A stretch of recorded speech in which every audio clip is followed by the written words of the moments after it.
అనకాపల్లి జిల్లా నర్సీపట్నం ఘనంగా 80వ స్వాతంత్ర్య దినోత్సవ వేడుకలు. జాతీయ జెండాను ఆవిష్కరించిన స్పీకర్ సతీమణి శ్రీమతి చింతకాయల పద్మావతి. ప్రభుత్వ పాఠశాలల్లో ఆర్వో ప్లాంట్ల ప్రారంభం, క్రీడాకారులకు బహుమతుల ప్రదానం. స్వచ్ఛ భారత్ను ప్రతి ఒక్కరూ బాధ్యతగా ఆచరించాలని పిలుపు. నర్సీపట్నంలో 80వ స్వాతంత్ర్య దినోత్సవ వేడుకలు ఘనంగా జరిగాయి.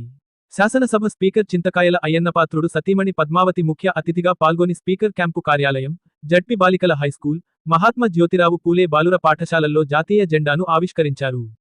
ఈ సందర్భంగా క్రీడల్లో గెలుపొందిన విద్యార్థినులకు బహుమతులు ప్రదానం చేయడంతో పాటు ప్రభుత్వ సహకారంతో మంజూరైన ఆర్వో ప్లాంట్లను, జడ్పీ బాలికల హైస్కూల్లో భద్రత కోసం ఏర్పాటు చేసిన సీసీ కెమెరాలను ఆమె ప్రారంభించారు.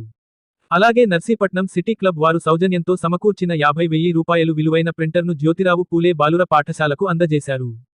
పద్మావతి మాట్లాడుతూ, మహాత్మా గాంధీ వంటి మహనీయుల త్యాగఫలమే ఈ స్వాతంత్ర్యమని, వారి ఆశయాలను విద్యార్థులు స్ఫూర్తిగా తీసుకోవాలని పిలుపునిచ్చారు.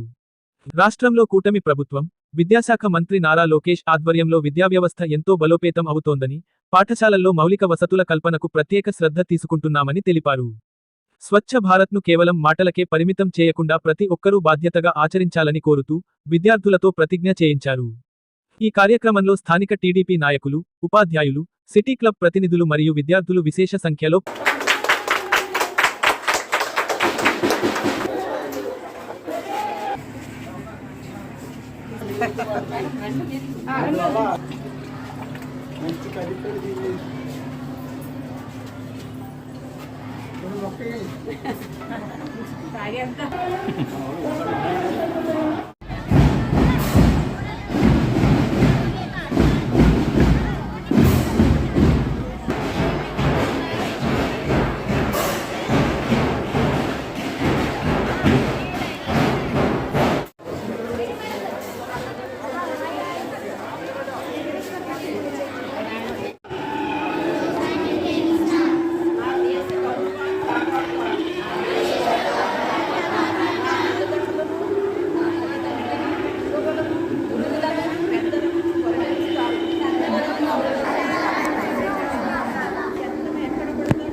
అందరికీ 80వ సంవత్సరం స్వాతంత్ర దినోత్సవం సందర్భంగా శుభాకాంక్షలు తెలియజేసుకుంటున్నాం.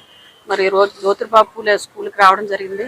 అలాగే వారి ప్రిన్సిపల్ గారికి, అదే వారి స్టాఫ్ అందరికీ కూడా నమస్కారాలు తెలియజేసుకుంటున్నాం. మరి ఈరోజు ఆర్వో ప్లాంట్ ఓపెన్ చేయడం గురించి నేను పిలవడం జరిగింది. మన ఎడ్యుకేషన్ మినిస్టర్ లోకేష్ గారు వచ్చిన దగ్గర నుంచి కూడా ప్రతి స్కూల్ కూడా చాలా చక్కగా పనిచేస్తున్నాయి. అలాగే అక్కడ ఏమైనా ప్రొవైడ్ చేయడం కానీ అన్ని విధాలు కూడా ఈ ఎడ్యుకేషన్ డిపార్ట్మెంట్ అంతా బాగుందని చెప్పి సందర్భంగా తెలియజేసుకున్నాం. అదేవిధంగా ప్రతి స్కూల్కి కూడా 26వ వార్డు గచ్చ వీధిలో కూడా ఈరోజు ఆర్వో ప్లాంట్ ఓపెన్ చేయడం జరిగింది. అలాగనే అక్కడ కూడా గవర్నమెంట్ సీసీ కెమెరాస్ కూడా ప్రొవైడ్ చేశారు.